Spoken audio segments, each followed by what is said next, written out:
weak, very weak apology, and not quite believable. I mean, all the evidence that we've seen over the course of the last 24 hours indicates he was briefed, he knew that not only had Peter Mandelson maintained a relationship with Jeffrey Epstein after his prison sentence for underage prostitution, he knew that Epstein had even been in state with him. So there was a lot of stuff that was known about the depth of that relationship. And the Prime Minister was trying to pretend all the way through he doesn't really know Peter Mandelson, he didn't really understand what the relationship was. So it's a very weak, late apology, not believable, and not helping his position one little bit. Well, he's going to try and soldier on. He'll probably sack Morgan McSweeney within the next week, and then he'll be gone himself at some point in the next 3 months. I sort of half think the Labour Party might want to keep him there up until May the 7th with the local elections and Welsh and Scottish elections, but who knows, events could move even more quickly than that. Of one thing I'm certain is that a Prime Minister can get things right, a Prime Minister can get things wrong, but a Prime Minister has to have good judgment. And appointing Peter Mandelson, given what he knew, was terrible judgment. I've seen one Labour MP in the last half an hour come out and say that he should resign. I suspect if there was a motion of confidence, he would carry the day. I don't think there are yet enough Labour MPs to bring the government down. And don't forget, if he was to lose a motion of confidence, it would mean a general election now, and many of those Labour MPs will be voting to lose their own seats. So I just don't think turkeys generally vote for Christmas. This is the biggest scandal for 100 years. This is way bigger than the Profumo affair back in the early middle 60s. This is sex, money, corruption, leak of confidential information, the royal family's involved. This is a really, really big scandal, and it's difficult to see quite how this government gets out of it. Going back to Gorton and Denton. Yes, but this is classic of what governments in trouble do. There's a by-election going on, and let's face it, Gorton and Denton is a very high-profile by-election, so you announce you're going to splurge lots and lots of money, so people are going to say, OK, we forgive you for everything. Look, this is about the 6th safest Labour seat in the whole of the country. It's been Labour since the end of the First World War, but there is now a real fight going on here. I think we're off to a very, very good start, and what we don't yet know is what will the impact of the Mandelson affair be on voters on the doorsteps. That bit we haven't yet read. Will this help? Look, I think, we had our vote already. I think where this potentially helps us is people say, well, look, we want to get rid of Starmer. We've had enough, and this by-election could be the way to do it. So we see ourselves as the anti-Starmer vote. The Greens are fighting a big campaign as well. Look, we are in with a very, very good chance, and I would say that our chances improved over the last couple of days.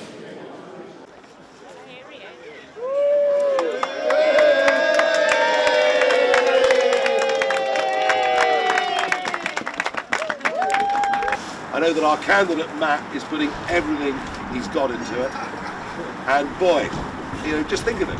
Labour have held this area since the end of the First World War, and here we are directly challenging them.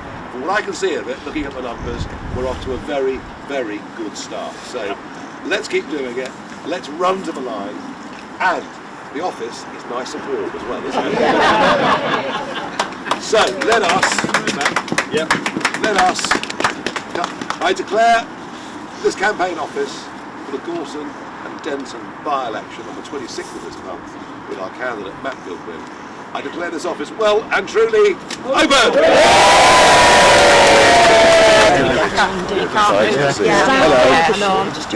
Well done. You're right. Function as a reform councillor. Yeah.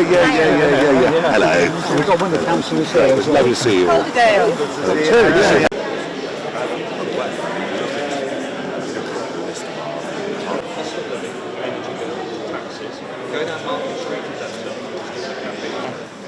To this one, please.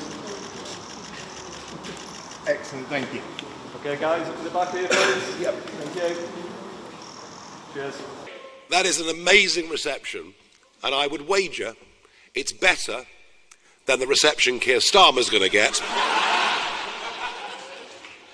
the next time he speaks anywhere, frankly. Well, what an extraordinary moment in politics and our national lives this is. Yesterday, the Prime Minister admitted, because he had to, that despite the fact he'd known that Mandelson had continued his relationship with Jeffrey Epstein even after he'd been sent to prison for underage prostitution, despite the fact the Prime Minister knew that, he still appointed Mandelson to be our ambassador in Washington. But don't think this scandal is just another political scandal. It isn't just sort of Partygate, but a bit bigger. No, this involves sex, it involves money, it involves the royal family, it involves the leaking of market-sensitive, confidential information. I suspect it's pretty close, in many ways, to breaching the Official Secrets Act. This is far bigger than the Profumo scandal of 60 years ago. This is the biggest scandal in British politics for over 1 century. And I would predict pretty confidently, I said this yesterday, but I stick by it, I'd predict that Morgan McSweeney, the chief advisor, will be gone pretty quickly. I don't know how long Starmer will last as Prime Minister. Indeed, I'm very worried about it.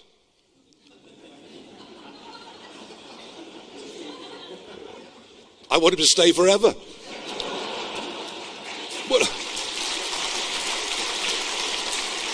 Well, when I say forever, I mean until May the 7th, when we have the elections in Wales, Scotland, London, and around the rest of the country.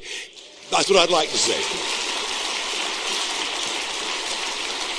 Well, if he does last up until May the 7th, our job, your job, as our candidates, our activists, our supporters, our donors, your job in the run-up to May the 7th is to make sure he isn't there for very much longer after that. And Wales, of course, in Wales, the Labour Party were already in dire trouble. I can't even imagine what some of the last loyal Labour voters must be thinking in the wake of these misjudgments and this scandal.